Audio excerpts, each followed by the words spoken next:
LDF സർക്കാരിന്റെ ഒന്നാം വാർഷിക ആഘോഷത്തിന്റെ ഭാഗമായി സംസ്ഥാനത്ത് പട്ടയ വിതരണത്തിന് ഇന്ന് തുടക്കമാകും. കാസർഗോഡ് ജില്ലയിലെ കാഞ്ഞങ്ങാട് ഇന്ന് ഉച്ചയ്ക്ക് 2-ന് നടക്കുന്ന ചടങ്ങിൽ മുഖ്യമന്ത്രി പിണറായി വിജയൻ 2247 കുടുംബങ്ങൾക്ക് പട്ടയം വിതരണം ചെയ്യും.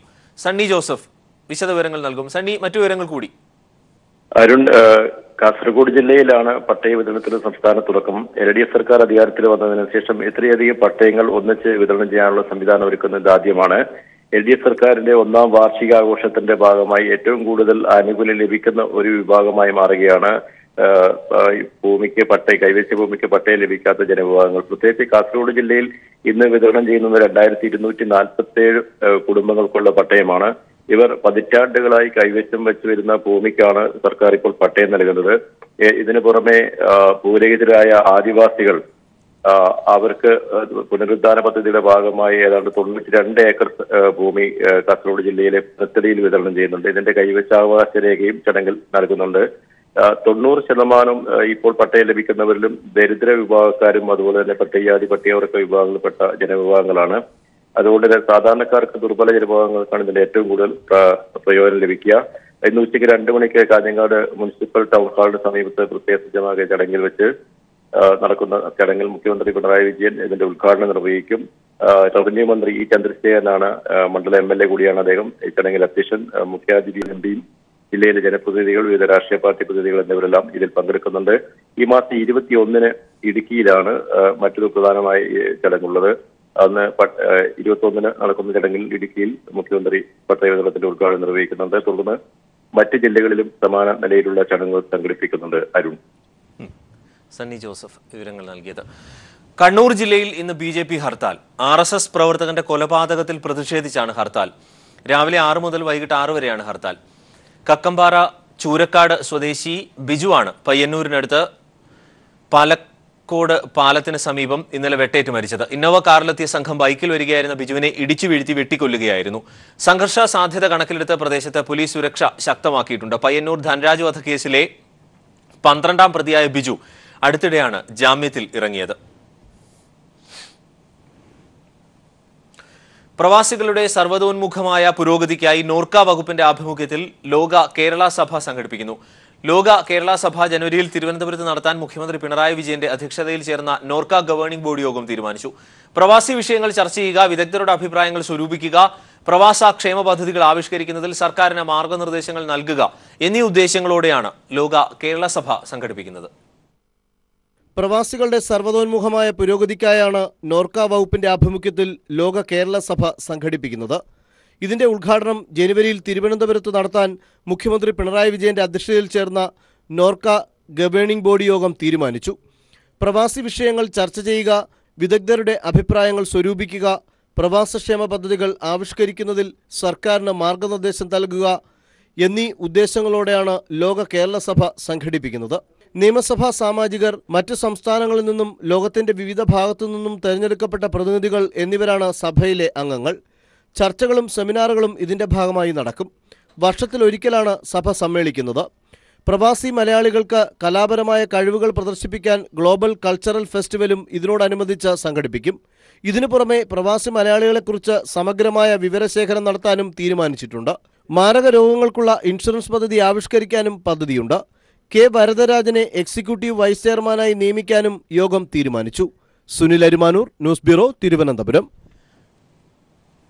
ഭിന്നലിംഗക്കാർക്ക് ജോലി നൽകി കൊച്ചി മെട്രോ രാജ്യത്തിന് മാതൃകയാകുന്നു. സർക്കാർ ഉടമസ്ഥതയിലുള്ള സ്ഥാപനം 23 ഭിന്നലിംഗക്കാർക്ക് ജോലി നൽകിയാണ് ഇവരെ മുഖ്യധാരയിലേക്ക് കൊണ്ടുവരുന്നത്. സംസ്ഥാന സർക്കാരിനും KMRL-നും നന്ദി പറയുകയാണ് ഇവർ.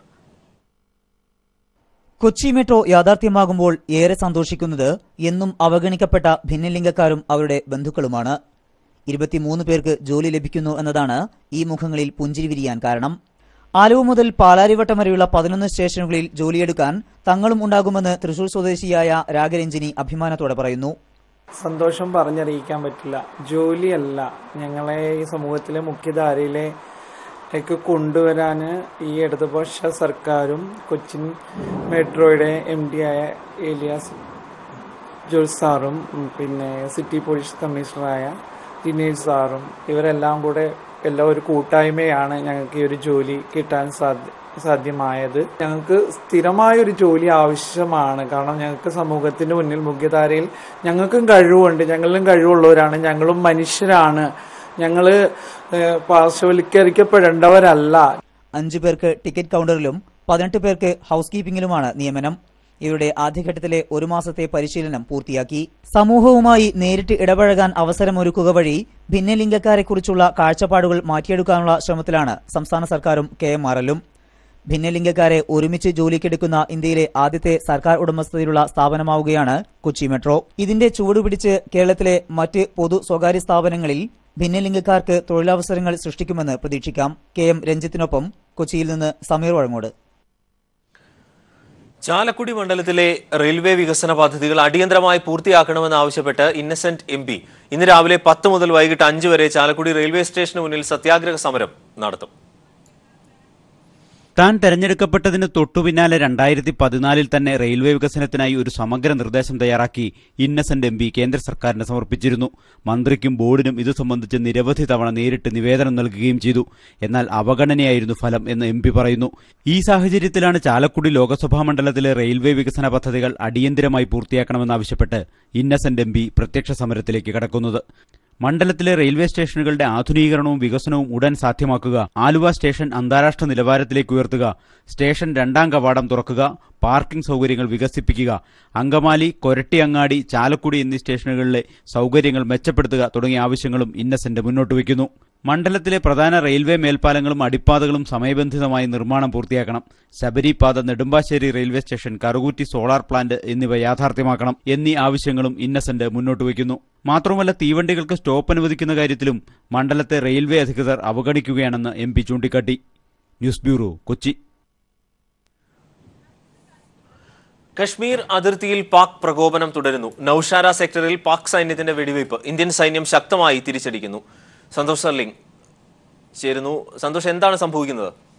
അരുൺ, തുടർച്ചയായി 3ാം ദിവസമാണ് പാകിസ്ഥാൻ ഭാഗത്തു നിന്ന് വീണ്ടും പ്രകോപനം ഉണ്ടാകുന്നത്. ഇപ്രാവശ്യം ഇന്നലെ രാത്രിയോടുകൂടി നൌഷാര സെക്ടറിലാണ് പാകിസ്ഥാൻ ബോർഡർ ഫോഴ്സ് വെടി ഉതിർത്തത്.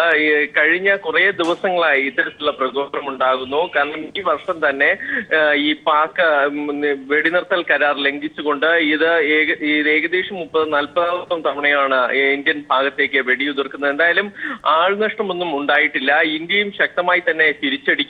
നേരത്തെയും ഇന്ത്യൻ സൈനികരെ തലയെടുത്തതിന് ശേഷം ഇന്ത്യ പാക് ബോർഡർ അശാന്തമാണ്.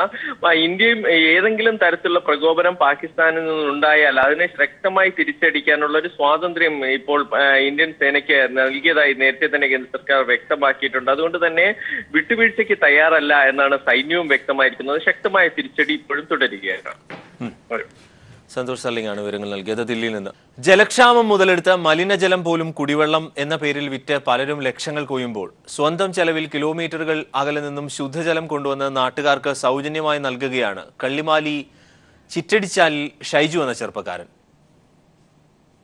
കടുത്ത ജലക്ഷാമം നേരിടുന്ന ഘട്ടത്തിൽ മലിനജലം പോലും കുടിവെള്ളം എന്ന പേരിൽ വിറ്റ് പലരും ലക്ഷങ്ങൾ സമ്പാദിക്കുമ്പോഴാണ് ഇടുക്കിക്കാരൻ ഷൈജു വ്യത്യസ്തനാകുന്നത്. രാജക്കാട് കള്ളിമാലിയിൽ കഴിഞ്ഞ ഓഗസ്റ്റോടെയാണ് കുടിവെള്ളക്ഷാമം രൂക്ഷമായത്. പാറക്കെട്ടുകൾ നിറഞ്ഞ പ്രദേശമായതിനാൽ കിണറുകൾ നാമമാത്രമായ ഇവിടെ കുടിവെള്ളം ഇപ്പോൾ കിട്ടാക്കനിയാണ്. നാട്ടുകാരുടെ ദുരിതം കണ്ടാണ് പ്രദേശത്തെ 22ഓളം വീട്ടുകാർക്ക് ദിനംപ്രതി 50 ലിറ്റർ കുടിവെള്ളം ഷൈജു എത്തിച്ചു നൽകുന്നത്. കുടിവെള്ളത്തിന്റെ വളരെയധികം ബുദ്ധിമുട്ടുള്ളതുകൊണ്ടാണ് ഇങ്ങനൊരു പരിപാടി ചെയ്യാൻ തീരുമാനിച്ചത്. 22 വീട്ടുകാർക്ക് ഡെയിലി 50 ലിറ്റർ വീതം കൊടുക്കുന്നുണ്ട്. ഇവിടെ നമ്മുടെ വലിയ കോർണയിൽ ഒരു മണിക്കൂർ ഇരുന്നാലാണ് ഒരു കുടം വെള്ളം കിട്ടുന്നത്. അതുകൊണ്ടാണ് ഞാൻ ഇങ്ങനൊരു സേവനം ചെയ്യുന്നത്. കടുത്ത കുടിവെള്ളം ക്ഷാമം നേരിടുന്ന ഘട്ടത്തിൽ ഷൈജുവിന്റെ പ്രവർത്തനം ഒരു ജീവകാരുണ്യമായാണ് നാട്ടുകാരും കാണുന്നത്. കുടിവെള്ള ക്ഷാമത്തിന്റെ ഈ സമയത്ത് ഞങ്ങൾക്ക് ഈ ഷൈജു കൊണ്ട് തരുന്ന ഈ വെള്ളമാണ് ഇപ്പം ഞങ്ങളുടെ ഏറ്റവും വലിയ അനുഗ്രഹം.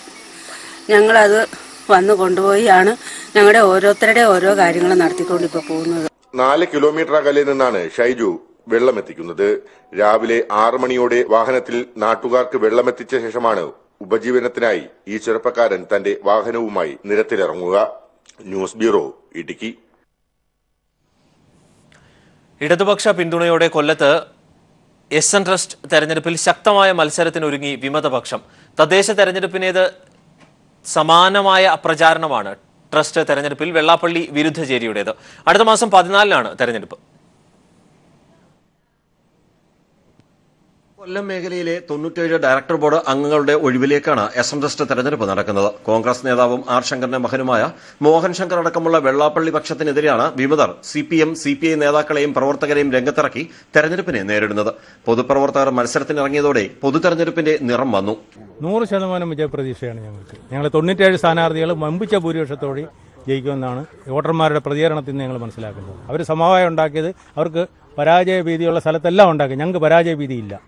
100% ഞങ്ങൾ വിജയിക്കുമെന്നുള്ള ഉറപ്പുള്ളതുകൊണ്ട് യാതൊരു സമവായത്തിനും ഞങ്ങൾ തയ്യാറായില്ല. SM ട്രസ്റ്റിന് കീഴിലുള്ള വിദ്യാഭ്യാസ സ്ഥാപനങ്ങളിലടക്കം വെള്ളാപ്പള്ളിയുടെ നേതൃത്വത്തിൽ വൻ അഴിമതിയാണ് നടക്കുന്നതെന്ന് വനിതാ പ്രവർത്തകരും ആരോപിച്ചു. ഉണ്ടായിരുന്ന ഒരു വിദ്യാർത്ഥിയായിരുന്നു എൻ്റെ മകൻ. ഡിഗ്രിക്ക് അഡ്മിഷന് ചെന്നപ്പോൾ എൻ്റെ അടുത്ത് അവിടെ ഇരുന്ന സ്റ്റാഫുകൾ പറഞ്ഞ അന്നത്തെ കാലത്ത് ഇപ്പോൾ ഒരു 6-7 വർഷമായി 35,000 രൂപ ഉണ്ടെങ്കിൽ മാത്രം അവിടെ ഇരുന്നാൽ മതിയാണെന്നാണ് എന്നോട് പറഞ്ഞത്. ഗോകുലം ഗോപാലൻ അനുകൂലികളും SM ട്രസ്റ്റിലെ വെള്ളാപ്പള്ളി വിരുദ്ധരും ഒന്നിച്ച് ശ്രീനാരായണ സംരക്ഷണ സമിതി രൂപീകരിച്ചാണ് ഇത്തവണ മത്സരിക്കുന്നത്. 1500-350 വോട്ടാണ് കൊല്ലം മേഖലയിലുള്ളത്. അതേസമയം വെള്ളാപ്പള്ളി ക്യാമ്പ് പരസ്യമായ പ്രചരണത്തിനില്ല. ന്യൂസ് ബ്യൂറോ, കൊല്ലം. സ്കൂൾ കുട്ടികളുടെ യാത്രയ്ക്ക് മാർഗനിർദ്ദേശങ്ങളുമായി സംസ്ഥാന ബാലാവകാശ കമ്മീഷൻ. പെൺകുട്ടികളുടെ സുരക്ഷ സ്കൂൾ വാഹനത്തിൽ ഉറപ്പുവരുത്തണം എന്ന് കമ്മീഷൻ നിർദ്ദേശിച്ചു. ഓട്ടോറിക്ഷകളിൽ കയറ്റാവുന്ന കുട്ടികളുടെ എണ്ണം ഗതാഗത കമ്മീഷണർ നിജപ്പെടുത്തണം. സ്വകാര്യ വാഹനങ്ങളിൽ യാത്ര ചെയ്യുന്ന കുട്ടികളുടെ രജിസ്റ്റർ തയ്യാറാക്കണമെന്നും ബാലാവകാശ കമ്മീഷൻ ശുപാർശ ചെയ്യുന്നു.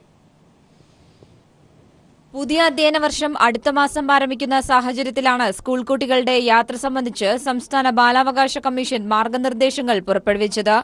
ഓട്ടോറിക്ഷ, വാൻ, കാർ എന്നീ സ്വകാര്യ വാഹനങ്ങളിൽ യാത്ര ചെയ്യുന്ന കുട്ടികളുടെ സുരക്ഷ ഉറപ്പാക്കുന്നതിന്റെ ഭാഗമായുള്ള പ്രാഥമിക നടപടിയാണിത്. സ്കൂൾ വാഹനങ്ങളിൽ ഒരു സമയത്തും പെൺകുട്ടികൾ ഒറ്റയ്ക്കാവാതിരിക്കാൻ വാഹനങ്ങളിൽ വനിതകളുടെ സാന്നിധ്യം ഉറപ്പാക്കണം. പെൺകുട്ടികൾ മാത്രം യാത്ര ചെയ്യുന്ന വാഹനങ്ങളിൽ ഹെൽപ്പറായി വനിതകളെ തന്നെ നിയമിക്കണമെന്നും ഗതാഗത കമ്മീഷണറോട് കമ്മീഷൻ ശുപാർശ ചെയ്യുന്നു. ഓട്ടോറിക്ഷയിൽ കയറ്റാവുന്ന കുട്ടികളുടെ എണ്ണം വ്യക്തമാക്കി ഗതാഗത കമ്മീഷണർ ഉത്തരവിറക്കണം. കൊച്ചുകുട്ടികൾ യാത്ര ചെയ്യുന്ന ഓട്ടോറിക്ഷകൾക്ക് കതക് നിർബന്ധമാക്കണമെന്നും ബാലാവകാശ കമ്മീഷൻ നിർദ്ദേശിക്കുന്നു. സ്കൂൾ വാഹനങ്ങളിൽ ജോലി ചെയ്യുന്നവർക്ക് നെയിം ബോർഡും യൂണിഫോമും നിർബന്ധമാക്കണം. ഇത്തരം വാഹനങ്ങളിൽ യാത്ര ചെയ്യുന്ന സ്കൂൾ കുട്ടികളുടെ രജിസ്റ്റർ തയ്യാറാക്കണം. സർക്കാരിനൊപ്പം തന്നെ കുട്ടികളുടെ സുരക്ഷ ഉറപ്പാക്കുന്നത് മാതാപിതാക്കളുടെയും സ്കൂളുകളുടെയും കർത്തവ്യമാണെന്നും ബാലാവകാശ കമ്മീഷൻ വിലയിരുത്തി. News bureau, Thiruvananthapuram. ശക്തമായ കടൽക്ഷോഭമാണ് തീരപ്രദേശങ്ങളിൽ അനുഭവപ്പെടുന്നത്. കോഴിക്കോട് കോതി ബീച്ചിന് സമീപമുള്ള കുടുംബങ്ങൾ കടലാക്രമണ ഭീതിയിലാണ് കഴിയുന്നത്. ശാശ്വതമായ ഒരു പരിഹാരം ആവശ്യപ്പെടുകയാണ് ഇവർ. കോതി ബീച്ചിന് സമീപത്തായി കഴിയുന്ന 46ഓളം കുടുംബങ്ങളാണ് ഭീതിയിൽ കഴിയുന്നത്. കഴിഞ്ഞ 2 ദിവസമായി ശക്തമായ കടൽക്ഷോഭമാണ് ഇവിടെ അനുഭവപ്പെടുന്നത്. വീടിന് പുറകുവശത്തായി കടലിനോട് ചേർന്ന് മതിൽ കെട്ടിയിട്ടുണ്ടെങ്കിലും അവയെ തകർത്താണ് ശക്തമായ തിരമാലകൾ വീടിനകത്തേക്ക് അടിച്ചു കയറുന്നത്.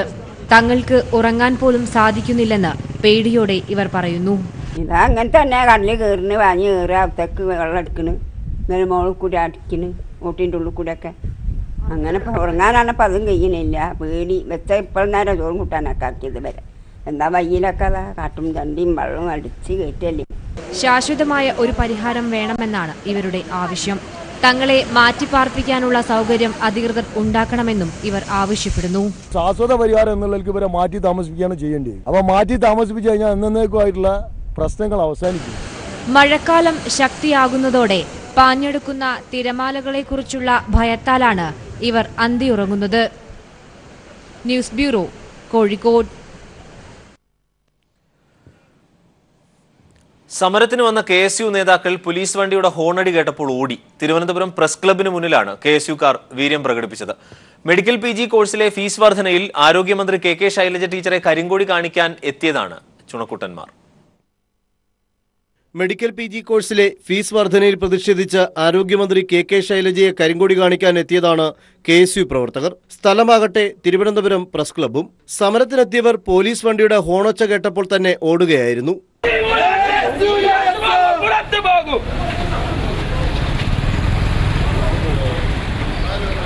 ഇത് കണ്ടപ്പോൾ മനസ്സിൽ ഓടി വന്നത് സത്യനന്ദിക്കാടിന്റെ ഒരു ഇന്ത്യൻ പ്രണയകഥയിലെ ഐമനം സിദ്ധാർത്ഥന്റെ ഉജ്ജ്വല പ്രകടനമാണ്. ആളുന്ന തീയില് തിരിയെണ്ണ പാരണം, ആപത്തില്ലവനാന്റെ തടി നോക്കണം. നേതാവ് ഇന്ന് നേതാവ് നാളെ രാജാവ് എന്നും ജേതാവ് നേതാവ് ഇന്ന് നേതാവ് നാളെ രാജാവ് എന്നും ജേതാവ്. ഇതിന്റെ KSU വേർഷനായിരുന്നു പ്രസ് ക്ലബിന് മുന്നിൽ നടന്നത്. സത്യത്തിൽ മന്ത്രി ജി സുധാകരന്റെ അകമ്പടി വന്ന വാഹനത്തിന്റെ ഹോൺ കേട്ടാണ് ഈ കണ്ട ഓട്ടം KSU പ്രവർത്തകർ നടത്തിയത്.